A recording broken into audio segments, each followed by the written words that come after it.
28 ans d'absence, un pays qui revient au mondial comme un fantôme, et face à lui, une Irak qui n'a plus goûté à la fête depuis 40 ans. Boston s'enflamme, la diaspora irakienne transforme le stade en Bagdad, et tout le monde attend le festival norvégien. Résultat, 4-1. Haaland doublé, la Norvège en tête du groupe devant la France.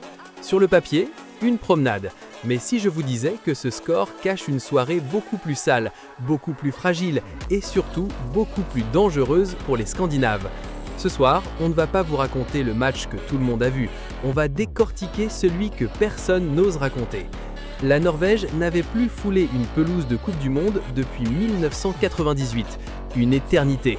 Cette génération dorée, avec Haaland, Ødegaard et tout le talent de Premier League, arrivait avec l'étiquette de favori logique contre une Irak outsider qualifiée dans la douleur. Une diaspora qui promettait de faire trembler le stade. Avant le coup d'envoi, le discours était clair. La Norvège devait dérouler, Haaland devait marquer et l'Irak devait servir de faire-valoir. Les Scandinaves possédaient le talent, la profondeur de banc, l'expérience des grands clubs. Les Irakiens, eux, avaient la rage, la discipline et cette envie folle de ne pas mourir sans combattre. Sur le papier, un fossé.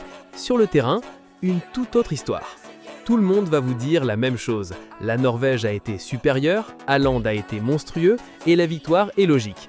61% de possession, 2,53 XG contre 0,77, 5 grosses occasions converties sur 3.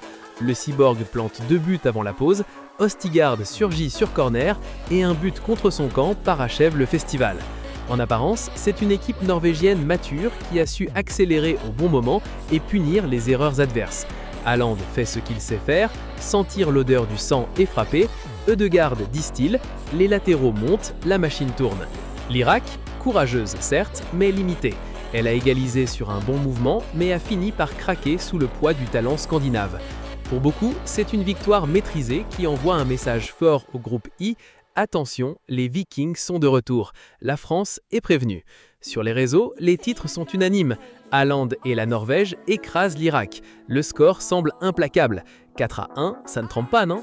Sauf que si. Ce score est un menteur. La vérité, c'est que cette Norvège n'a jamais totalement dominé. Elle a gagné, oui, mais en souffrant, en tremblant et en se faisant punir sur ses propres faiblesses. L'Irak a vendu sa peau très cher. Ils ont gagné plus de duels au sol, plus de tackles, plus d'interceptions. Leur pressing haut a mis en difficulté une Norvège parfois crispée et prévisible. Certes, les Irakiens ont aussi leur part de responsabilité, les erreurs défensives irakiennes, passe en retrait hasardeuse, mauvais dégagement du gardien, tête mal négociée sur corner.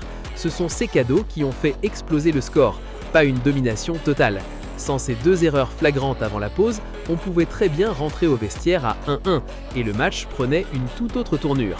C'est là que se cache la Norvège a le talent individuel pour punir la moindre faille. Haaland transforme une demi-occasion en but.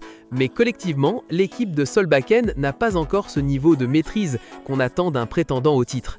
Ils ont été mis sous pression, ils ont concédé des situations dangereuses et leur défense a parfois paru lente et mal coordonnée face à la mobilité irakienne. Avant le match, on imaginait une Irak dépassée. La réalité, une équipe organisée, athlétique, capable de créer des séquences propres et de mettre en danger une défense norvégienne qui n'a rien d'imperméable. Le score final cache une performance irakienne honorable et une Norvège encore perfectible. Ce n'est pas une claque, c'est une victoire laborieuse contre une équipe qui n'avait rien à perdre et qui a tout donné.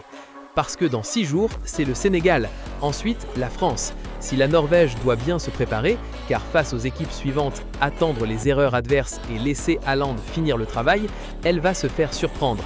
Les Irakiens ont montré le chemin, du cœur, du pressing et des duels gagnés. Haaland est un monstre, Ødegaard un magicien, mais une équipe de Coupe du Monde ne se construit pas uniquement sur 2 éclairs de génie. Ce 4-1 est un avertissement. Derrière la fête et les stats flatteuses, il y a des failles que Didier Deschamps et les Bleus vont décortiquer avec plaisir. La Norvège est en tête pour l'instant. Cette victoire est certes une démonstration de force. Félicitations aux Norvégiens, c'est une première étape pleine d'enseignements. Pour la Norvège, il faut durcir, mieux contrôler, mieux défendre.